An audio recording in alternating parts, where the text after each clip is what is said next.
If you're a woman and you feel like you are overly masculine, but you'd actually like to feel more feminine, this video is specifically for you. Now, you might look at me thinking, what does she know about masculine energy? I've realized that I have worked to embody my feminine energy so much that people just see me as a feminine embodiment and have no idea the amount of masculine energy that I've held inside for most of my life. Used to be a tomboy, used to be a boy's boy, used to arm wrestle boys on the playground because I needed to be stronger than the guys that I would date. I needed to be the alpha male. I usually always would hang out with men. Rarely would you ever find me in a group of women. Always been in relationships with men, partners, and haven't had a best girlfriend for most of my life, just chunks. And I'm sharing this because I actually know what it's like to not only have a lot of masculine energy and to identify with that more, but to also feel safer in my masculine energy. And on top of it, I used to feel prideful. There was a time when my hormone panel was taken and I had really high testosterone. And the doctor's like, I don't know why this is happening. This is actually not healthy. And you know, my response, I was kind of proud of it. I was like, yeah, that matches the inside of me. So what I have realized is during the time that I kind of struggled to feel feminine, I was also depolarizing my relationship with the masculine because I would be overcompensating. I wouldn't let them open the door for me. I didn't want to be seen as lesser than, and I didn't want to put masculine energy as a pedestal, stronger than me, better than me, so I would kind of compensate. But that became a little bit of like a shadow feminine, if you will, because I didn't allow the masculine to show up in the traits that make them feel like confident or hold space or be there for me or be stronger. I needed to always be independent and have everything, that I wouldn't really rely on a man for certain things, but it was depolarizing. So one of the most important things before I go into the 5 ways to support you to feel more feminine is that the why. Why has it happened that you feel more masculine? And the other question, is there a chance that you are protecting your heart? Is there a chance that this masculine shell that's a bit harder and stronger, maybe even physically more dense, is there a chance that that is a shell that's been put on or built over time to protect yourself, potentially protect the vulnerability of your feminine heart? That's what it was for me. So, number 1, slow down. Slow down and tap into your body, tap into the flow of energy. Now, if there's masculine energy is drive, go, go, go, go, go, strong, flex, back to drive. And iconically, feminine energy is known to be more like flowy and soft and zenful. And there's this thing called yin state and yang state. And I feel like this is a really iconic way to like see the energy. Yang is like go, drive, hydraulics, bam. Yin is more soft, fluid, and open. And I used to kind of think of like yin energy sometimes as like a bit like flu-flu-y, a bit like weak. But in turn, I was just judging myself. And so what I've realized is for me, in my experience, to be a more like fully well-rounded woman is to have masculine and feminine attributes. So some of the masculine attributes that I've really held on to is like to feel grounded. For me, that feels like a kind of a masculine, healthy attribute, to feel more articulate and like organized with my thinking and my mindset. Now, I can be swirly as a butterfly floating through the sky, but I like to dance in both. Another really important thing is that there was times in my life that my feminine energy didn't know how to protect myself, and in turn, there was like this masculine core, but in a bit of a compensation kind of way. So what I've learned is like the healthy dynamic of my masculine and my feminine is I actually allow for the masculine aspect of me to hold my boundaries in a really beautiful way, versus if I felt like over in my feminine, because sometimes there's times when I would swing in my feminine, but I didn't know how to like shield myself or protect myself or take care of myself. So I almost allow my, like within, to imagine there's two sides to me, not to create division, but to create unity. I have this masculine side of me. You know what? She's strong. She likes to work out. She likes to drink coffee. She likes to get shit done. She likes to build her business successfully. She likes to show up with her male partners and all of her teammates with clarity and power and directiveness. There's a lot of willpower there. But without the compensation, especially as a woman, especially as a powerful entrepreneur, to balance it with feminine, you know what that can cause? Burnout, sacrifice, stiffness. And slowing down, what that can look like is giving yourself a bath. Part of it's like self-care energy. It's like, what would the feminine be nurtured by? Because sometimes when you're in so much masculine energy, you don't even think in that way. You're more functional. And when you realize self-care is actually a really important thing for functionality, to be a little bit more feminine energy and to nurture that part of you, it's actually imperative.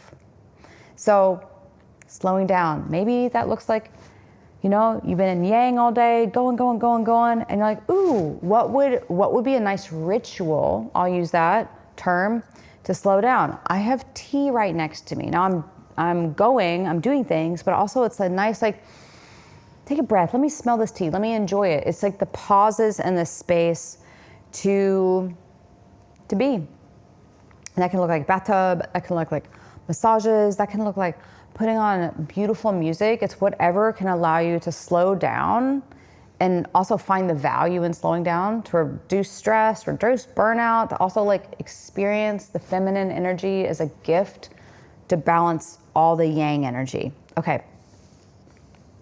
Number 2, tapping into your intuition. Now, this is obviously a deep dive. How do you tap into your intuition? There's so many layers of what intuition is, but part of what it is feeling your body.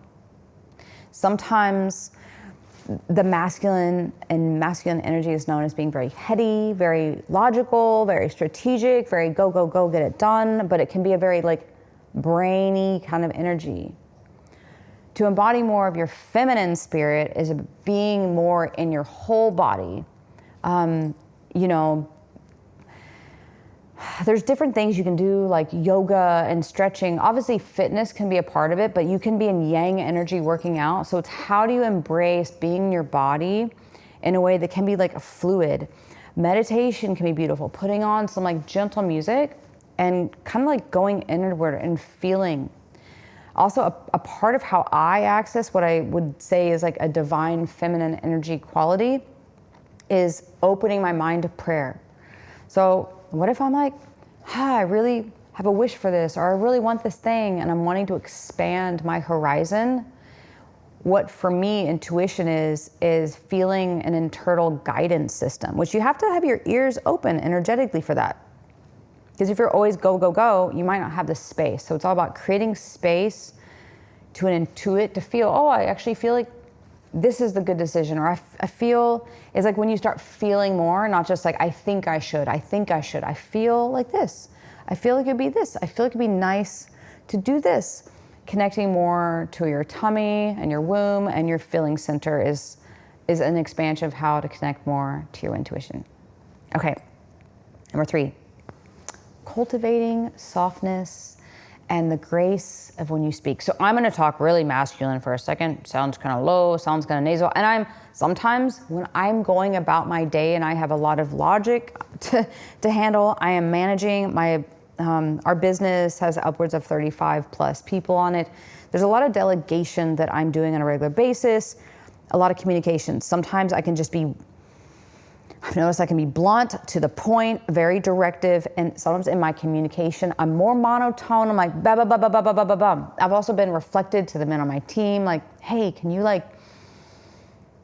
take a breath and soften? Because I'm so in my yang energy, but sometimes it doesn't feel very good for others to receive. And this is where that like space for slowing down and to cultivating your softness is like beautiful and important. As I had mentioned, you could bathtub, self-care, but it's not just those things. It's what are you cultivating energetically that can create the stress, but also specifically how you speak. So If you're speaking and you're really intense, and like I said, I've been reflected this before, like, heart, you're doing that thing again. Like, hold on, okay. Where I can start sounding like it almost sounds like aggravated masculine energy, because probably I feel tense on the inside, which is why it's coming out like that. So another way is like, become aware of the way you speak. Become aware of the way you communicate. One of the things that feels really feminine, I'm gonna go full extreme feminine, it feels a little softer, it's musical, it's light, it's also like, it dances around, it's like, oh, it's more expressive. Sometimes it's like there's sounds that even can be emitted, like in a really extremely feminine woman, sometimes like, oh yeah, and there's a drawing out of like the notes of speaking. Now, because I love my masculine, I like to balance and dance between both, but exploring how you speak. If you talk like a guy, if you sound rigid, if you're monotone, if you're just really directive with the way you speak, you're definitely communicating in a much more masculine way. So if you can just explore being more musical, being more light, playing with tone, playing with softness especially. You don't have to be purely soft, but exploring both is amazing. Okay, number 4 is to connect to your sensuality. Now, what sensuality to me means is there's like, it's kind of the in-betweens of, so functionally speaking, you could pick up a mug real fast and grab it, right? There's a rigidity sometimes to the expression of masculine energy. Now, I love also when men express sometimes these soft feminine ways, but there's a mobility and a movement to sensuality. So for example, I'm grabbing this tea and I'm kind of touching it sensually. So there's a softness and kind of like a graceful way of moving through life.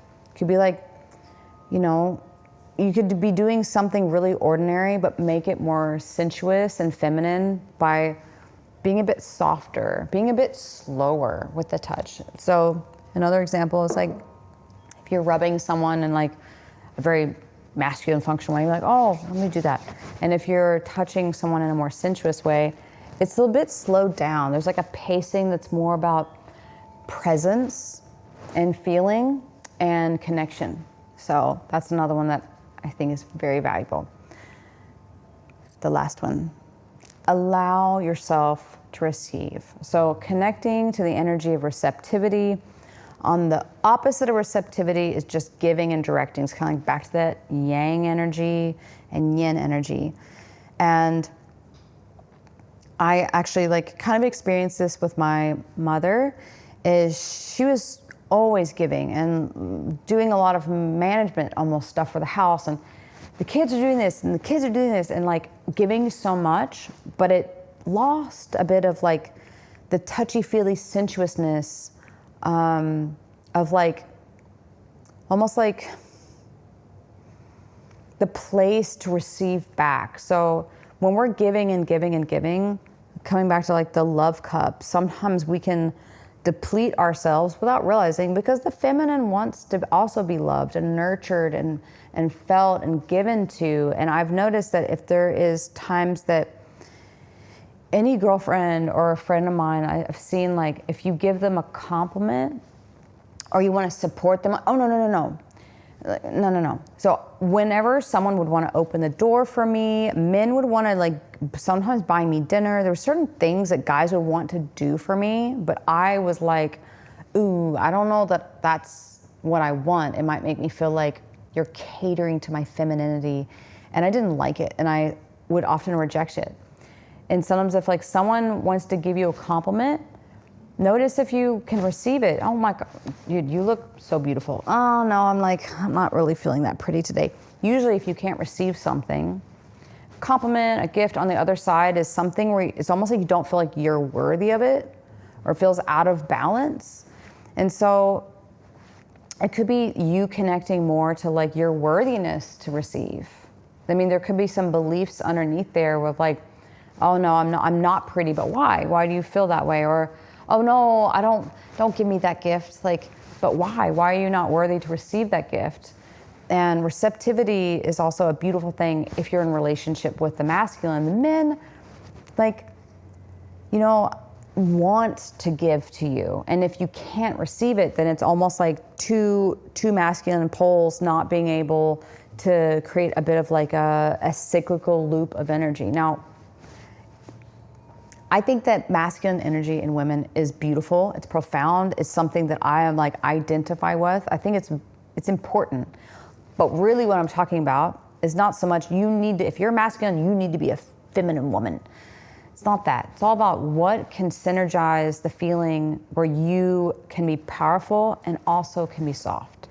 You can give and direct, but you can also be vulnerable and be held. You can be like muscly and strong, but you can also be soft, sincere, and graceful. It's all about the dance of kind of like the opposites and the gift of being in synergy with all of it.